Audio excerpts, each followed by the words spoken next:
Good morning बच्चों। देखिए अभी 9वीं से 12वीं तक की प्री बोर्ड एग्ज़ाम चल रही है, जिसमें से 9वीं और 11वीं की प्री बोर्ड एग्ज़ाम अभी नहीं ली जा रही है। उसके लिए आपको होमवर्क दिया जा रहा है, जिससे आपका रिजल्ट तैयार किया जाएगा। तो बच्चों यहाँ पर देखिए पूर्व वार्षिक परीक्षा 2021-22 कक्षा 9वीं विषय गणित, समय 3 घंटे, पूर्णांक 80। तो ये प्रश्न पत्र है फ्रेंड्स, जो आपकी पूर्व वार्षिक परीक्षा का मतलब प्री बोर्ड परीक्षा के लिए तैयार किया गया है, और इसे आपको पूरा देखना है और इसके सभी उत्तर अपने नोट्स में तैयार करना है तथा विषय शिक्षक से चेक करवाना है, जिसके आधार पर बच्चों आपका रिजल्ट तैयार होगा। यदि वार्षिक परीक्षा नहीं होती है तो त्रैमासिक, अर्धवार्षिक और ये पूर्व वार्षिक प्री बोर्ड परीक्षा के अंकों के आधार पर आपका रिजल्ट तैयार होगा। तो बिना देर किए देखते हैं फ्रेंड्स कि इसमें कैसे सवाल है और आपको उनके क्या क्या उत्तर देना है। जैसे हमारे पास पहला क्वेश्चन है कि सही विकल्प चुनकर लिखिए। 1/7 का दशमलव प्रसार है, खाली क्या है? शांत, अशांत आवृत्ति, अशांत अनावृत्ति, इनमें से कोई नहीं। तो बच्चों देखिए हम एक में 7 का भाग देके देख लेते हैं। 1/7, 7 का भाग देंगे आप तो 0 दशमलव, भाग नहीं जाता है, शून्य लगा देंगे तो 7 1 7, फिर भाग जाए 3 बच जाएगा, 30 हो गया। 7 4 28, फिर 2 बच गया, 20 हो गया। 7 दूनी 14 बच गया, कितना हमारे पास 6 60 हो गया। और ये हो जाएगा 7, फिर 7 8 56, फिर 4 बच जाएगा, 0 हो जाएगा। 7 30, फिर यहाँ पर घटा देंगे तो 5 बचेगा, ये हो गया 0। 7 7 49, फिर बचेगा 1। तो देखिए अब ये 1 बचा तो यही वाली कंडीशन आ गई, ठीक है। मतलब इतने अंकों की पुनरावृत्ति होगी, अशांत आवृत्ति। तो इसका उत्तर क्या हो जाएगा? ब, अशांत आवृत्ति। ठीक है फ्रेंड्स, आंसर ब, अशांत आवृत्ति। फिर है दूसरा, बहुपद px बराबर 3 ऋण 2x है, शून्य बहुपद है, रैखिक बहुपद है। तो देखिए यहाँ x की घात 1 है, तो यह क्या हो जाएगा? रैखिक बहुपद। फिर है प्रायिकता का मान होता है, तो प्रायिकता का मान क्या होता है? 0 से 1 तक हो सकता है, ठीक है। फिर है क्वेश्चन नंबर 4, सबसे अधिक बार आने वाला प्रेक्षण होता है। तो सबसे अधिक बार आने वाला प्रेक्षण को हम क्या कहते हैं? बहुलक। क्वेश्चन नंबर 5, यदि घन की भुजा a है तो उसके विकर्ण होगा। तो घन की भुजा a है तो विकर्ण होता है a वर्गमूल 3। ठीक है बच्चों। देखिए प्रश्न क्रमांक 2। अब प्रश्न क्रमांक 2 में क्या लिखा हुआ है कि रिक्त स्थानों की पूर्ति कीजिए। एक खाली स्थान वह है जिसका कोई भाग नहीं होता। तो ये क्या आ जाएगा? बिंदु। बिंदु का कोई भाग नहीं होता। दूसरा है मूल बिंदु के निर्देशांक खाली स्थान होते हैं। तो मूल बिंदु के निर्देशांक क्या होते हैं? 0 0 होते हैं। फिर है तीसरा, यदि गोले की त्रिज्या r हो तो गोले का पृष्ठीय क्षेत्रफल खाली स्थान होता है। देखिए गोले का जो पृष्ठीय क्षेत्रफल होता है ये होता है 4πr² होता है, ठीक।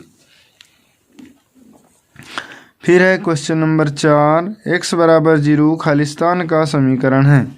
तो x अक्ष का समीकरण है या y अक्ष का समीकरण है? तो देखिए x का मान कितना है? 0। तो x पर तो कोई मान ही नहीं आएंगे x के, तो ये क्या हो जाएगा? y अक्ष का समीकरण है।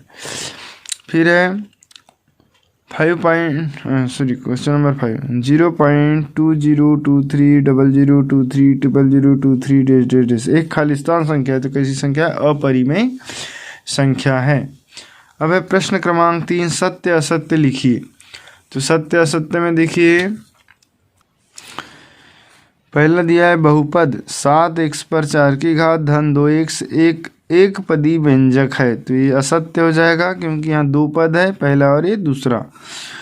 दूसरा दिया शून्य बहुपद की घात 0 होती है।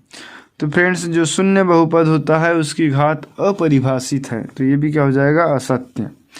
तीसरा है प्रत्येक पूर्णांक परिमेय संख्या होती है। तो ये सत्य हो जाएगा क्योंकि जो पूर्णांक है वो परिमेय संख्या होती है। चौथा, अक्षों को निर्देशांक अक्ष कहा जाता है, बिल्कुल सत्य है। पांचवा दिया है बिंदु 2 0 y बराबर 4x धन 8 का संगत हल है। तो संगत हल है कि नहीं है ये जानने के लिए हम x 0 और इसका मान यहाँ रख के देखते हैं। देखिए यहाँ पर y बराबर हम क्या रखें 0, तो 2 का यहाँ 2 रखें, x का मान 2, तो ये 0 आ जाना चाहिए इस पक्ष, तो 0 तो आएगा नहीं, 8 दूनी 16 हो जाएगा, तो संगत हल नहीं है, ये हो गया असत्य। ठीक है। फिर प्रश्न क्रमांक 4, एक वाक्य या शब्द में उत्तर दीजिए। P धन P नहीं का मान क्या होता है?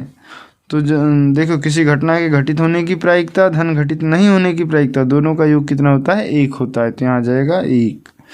फिर है प्रथम प्राकृत 5 प्राकृत संख्याओं का मान क्या होता है? प्रथम 5 प्राकृत संख्याओं का मान क्या होता है? तो प्राकृत संख्या का मान हो जाएगा 1 2 3 4 5 6, ठीक, सॉरी 6 नहीं 5 तक। फिर है तीसरा 7x ऋण 2y बराबर 5 में कितने चर है? तो यहाँ पर कौन कौन से चर है? ये 1 से 1 चर हो गया और ये y दूसरा चर हो गया, तो यहाँ 2 चर है, ठीक। प्रश्न क्रमांक 4, बहुपद px बराबर 2x धन 1 का एक शून्यक ज्ञात कीजिए। तो एक शून्यक ज्ञात करना है, इसको हल कर लेते हैं। तो देखिए इसका शून्यक ज्ञात करने के लिए हम क्या लिखेंगे? 2x धन 1 बराबर 0, तो ये हो जाएगा 2x बराबर 1 का पक्षांतरण करे तो ऋण 1, या x बराबर ऋण 1/2, तो ये एक शून्यक हो गया इसका आंसर। ठीक है फ्रेंड्स। अगला दिया है 5वां, प्रायिकता ज्ञात करने का सूत्र लिखिए। तो देखिए प्रायिकता ज्ञात करने का जो सूत्र होता है क्या होता है? प्रायिकता बराबर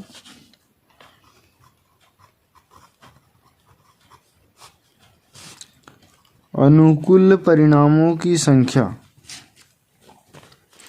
ठीक है, अनुकूल परिणामों की संख्या। ठीक है बच्चों, तो क्या लिखा है? प्रायिकता ज्ञात करने का सूत्र लिखिए। तो प्रायिकता ज्ञात करने का सूत्र हो जाएगा अनुकूल परिणामों की संख्या बटे कुल परिणामों की संख्या। ये हो गया प्रायिकता ज्ञात करने का सूत्र। तो बच्चों वीडियो अच्छा लग रहा हो तो प्लीज़ इसे लाइक कर ले, तथा चैनल को सब्सक्राइब नहीं किए हो तो चैनल को सब्सक्राइब जरूर करें, ताकि इसी प्रकार की वीडियो आप तक पहुँच सके।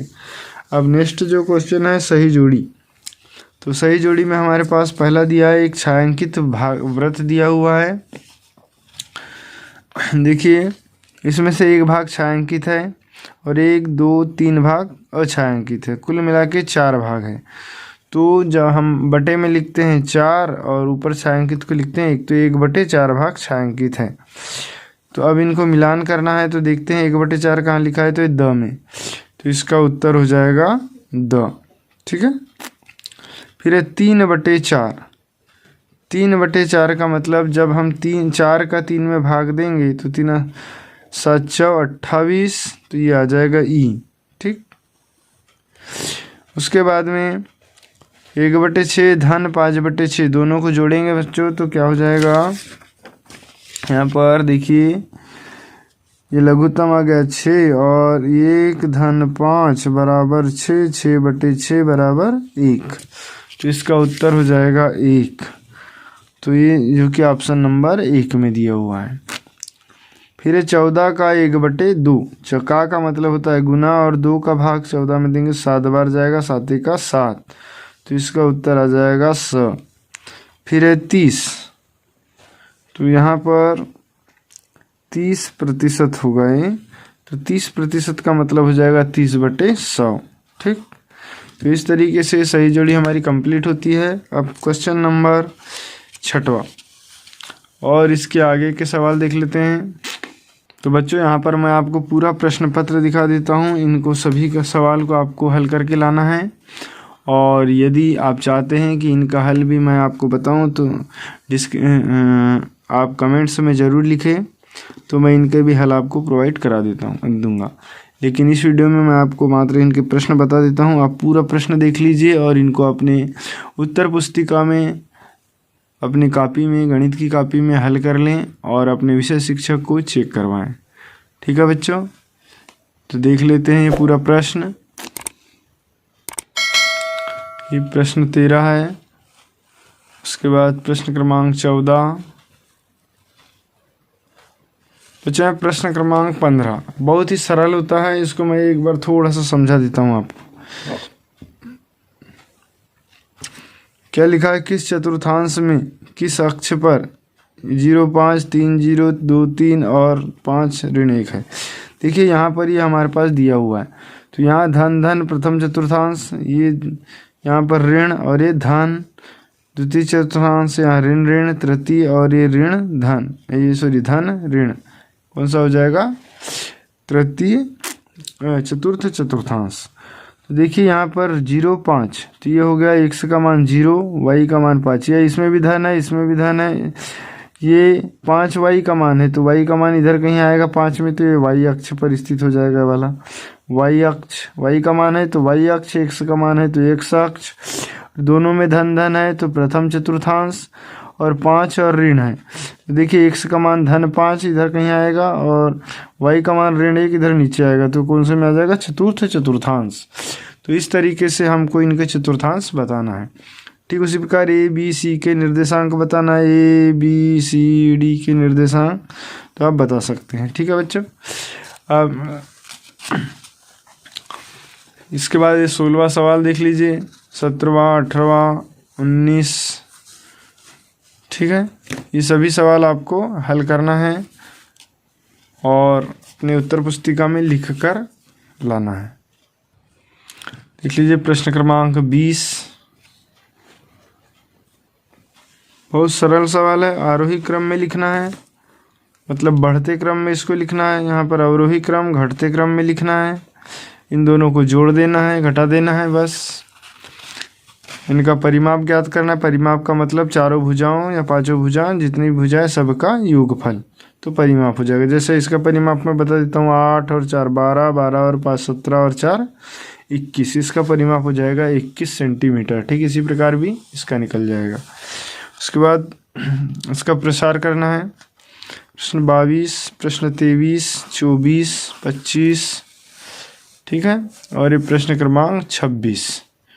तो इस तरीके से आपके पास ये पूरे सवाल बता दिया मैंने। इनको आप अपने उत्तर पुस्तिका में हल कर लीजिए, अच्छे से इन सवालों की प्रैक्टिस कर लीजिए, ताकि आपको प्री बोर्ड की आपकी तैयारी हो जाए और आने वाली परीक्षा के लिए भी आप तैयार हो जाएं।